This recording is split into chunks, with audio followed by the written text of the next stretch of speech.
I'm David Hayward, and I will be covering intercultural communication in China. In today's world, a bunch of businesses are looking to expand overseas, and before you expand, you need to know a little bit about the culture of that country you are wishing to expand into. So some of the topics I will be covering in China, or about China, are the values, social customs, religion, education, and common business practices of the country. Brief background about the country. The civilization is one of the oldest in the world at about 5,000 years, and the population is the world's largest at 1.34 billion people. Family is very important in China. To reduce the population, the government has tried to enforce a policy for one child per household. They give incentives for families that follow this rule, but in return, that child is treated very well in the family because they are an only child, and they are also the only heir to the family's last name. After the child has grown up, they are expected to care for their parents and their grandparents, and it is considered very shameful for them not to. Next I'll talk about marriage. The age for getting married for men is 22, while it is 20 for the women.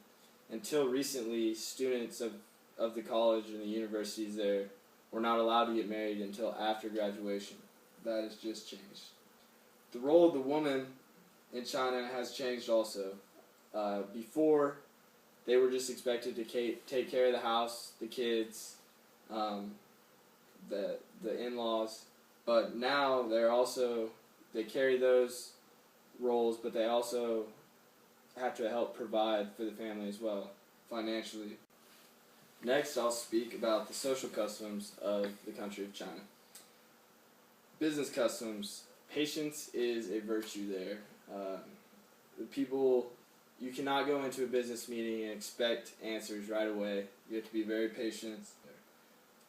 Another thing to know about China is they also believe very highly on the hierarchy system within a given company.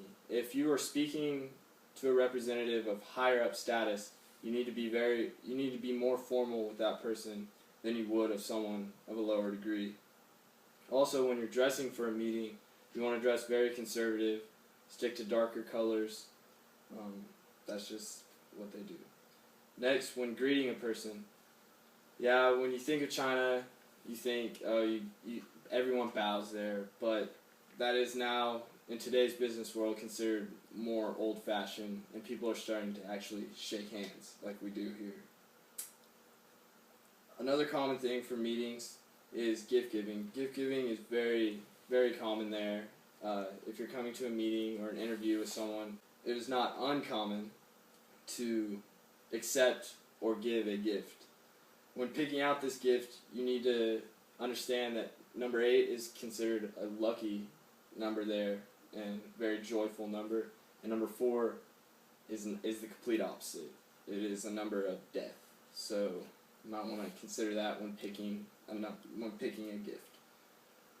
Also, smoking is a very big factor in the business world, especially for men there. It is more than acceptable. It is actually, men there think of it as a way to break the ice. Next, education in China.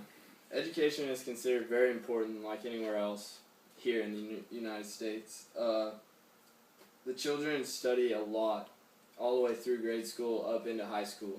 To even get into college, you have to take a placement exam, like some of the colleges here. There are 1,500 universities in the whole country of China. Unlike the U.S., students will, instead of getting loans or applying for scholarships, they will have a company actually sponsor them and pay for their tuition, in return promise a couple of years of employment after they graduate, which I thought was very interesting. Some common business practices there. Over half the population is actually employed in agriculture. They produce soybeans, tobacco, corn at a very high level.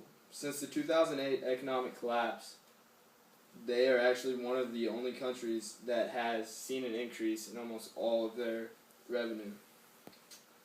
So to wrap up, before we go to China, I think it is very important to learn the values, social customs of the Chinese, and I think there's a lot of promise in expanding our country there.